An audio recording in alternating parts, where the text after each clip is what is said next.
Quando o elevador levou o moleque para fora do prédio, eu também aproveitei a deixa e me mandei, juntando minhas coisas e ignorando o telefone tocando na recepção. Tava quase trotando em direção às escadas do outro lado do andar quando um cara de sobretudo, claramente apressado igual a mim, se enfiou na minha frente. Tentei desviar de última hora, mas acabei tropeçando e meio que abracei ele pela maleta. No meio do tombo, percebi que era o Alan. Olha por onde anda, porra.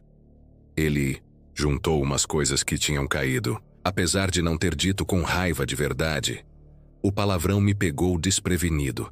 Nunca ia imaginar que aquele cara, normalmente tão sem graça, soltava esse tipo de coisa. Limpei minha camisa. Você pode me dizer mais alguma coisa sobre o... Tô resolvendo. Ele já tinha se recomposto e subido as escadas do lado antes mesmo de eu pensar no que responder. Nem cogitei correr atrás do meu chefe. Fiquei curioso o bastante para tentar entrar na sala dele, mas estava trancada. Provavelmente foi melhor assim. Quase escorreguei de novo quando um papel grudou na sola do meu sapato no corredor. Consegui salvar a dignidade pegando ele no ar antes de cair de cara. O que estava impresso de um lado me deixou confuso. A primeira coisa que me veio à cabeça foi uma versão moderna, tipo uma imitação, do homem vitruviano. O estilo era bem clínico, cheio de diagramas que pareciam fazer sentido para quem soubesse do que se tratava. Mas os textos eram tudo uns códigos malucos, cheios de número. O canto do papel tinha aquele logozinho da empresa. Só que no lado esquerdo faltava uma parte, como se fosse parte de um conjunto maior. Se era, essa parte não estava ali. Lembrei da maleta. Quando deixei o papel cair de novo, percebi que o lado em branco se camuflava perfeitamente com o piso de vinil, tirando uma marquinha marrom que meu sapato tinha deixado. Enfiei o papel no bolso do casaco e fui embora. Se tinha algum sentido ali, eu ia entender depois de um descanso bem merecido. O clima fora do expediente era estranho. Aquele tipo de silêncio que deixa a mente fértil demais. No caminho para a saída, passei pelo último estúdio onde ainda tinha gente. Um bando de programadores virando noite para corrigir um bug cabuloso. Dei tchau com a cabeça e abri a porta de vidro, quando fui empurrado de lado. Achei que o cara já tivesse ido embora pelo tempo que passou, mas devia ser o Alan. Quem percebeu olhou com cara de dó, talvez até preocupados, mas estavam ocupados demais conversando para prestar atenção. Tinha uma camada fina de neve no chão, suficiente para mostrar um par de pegadas indo até a esquina. A pessoa estava com tanta pressa que eu mal consegui ver o rosto. Senti uma vontade estranha de chamar. Eu acho que você esqueceu sua... Fui interrompido por um estrondo alto, tão forte que nem dava para saber de onde tinha vindo, porque o som se espalhou pelo pátio. Parecia uma batida feia. Fiquei esperando o barulho de motor falhando, mas não veio nada além do som de um carro solitário passando na rua. O silêncio que ficou depois me arrepiou todo. A vontade de entender o que estava rolando sumiu, então corri pro carro. Aquele pouquinho de sono que consegui em casa foi bem esquisito. Sonhei que estava na janela, olhando a cidade do alto de um arranha-céu. As nuvens se abriram e apareceu um dirigível gigantesco, cheio de cordas e cabos saindo de uns buracos no casco. Ele pulsava como se tivesse vida, tingindo as paredes com um tom cinzento. Quem estava na rua não teve chance. Os cabos, terminando em uns buracos escuros, saíam que nem rato de esgoto, entrando por janelas, se enroscando nas pernas, enfiando na goela das pessoas. Tudo isso com um zumbido grave e estático que vibrava no peito e nos ouvidos. Me tranquei no banheiro minúsculo e fiquei ouvindo os gritos abafados dos vizinhos passando sabe-se lá por quê, até que ouvi uma pancada na minha porta. Acordei naquele dia zero empolgado para voltar pro trabalho.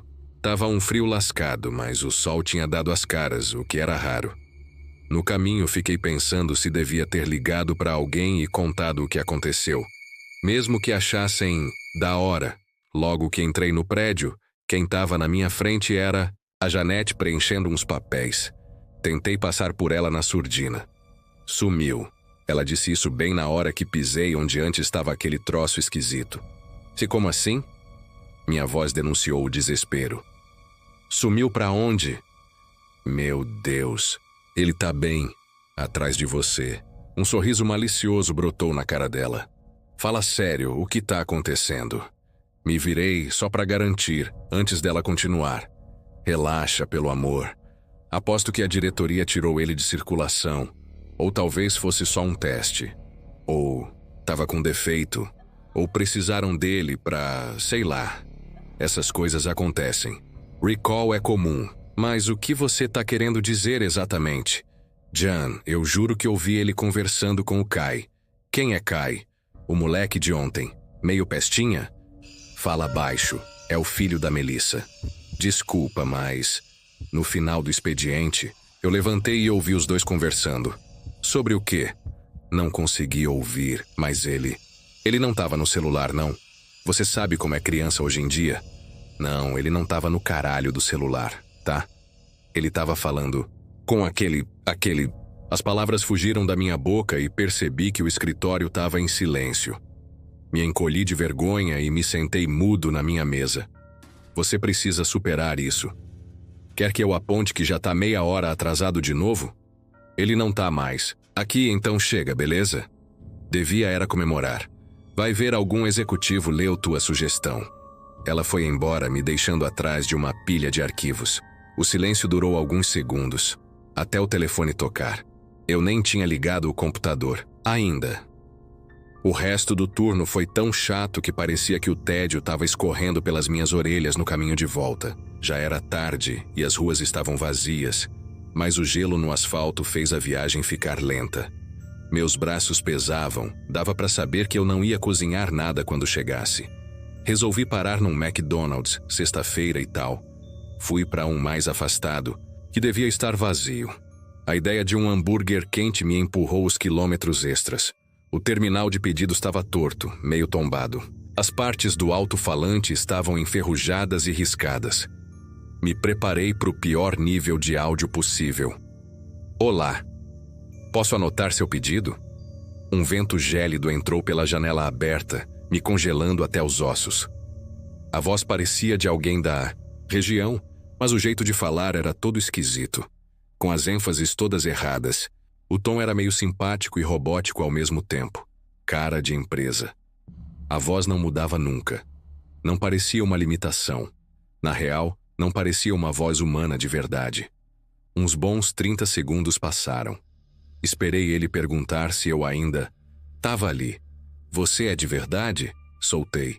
Mesmo com o frio, comecei a suar. Posso anotar seu pedido, senhor?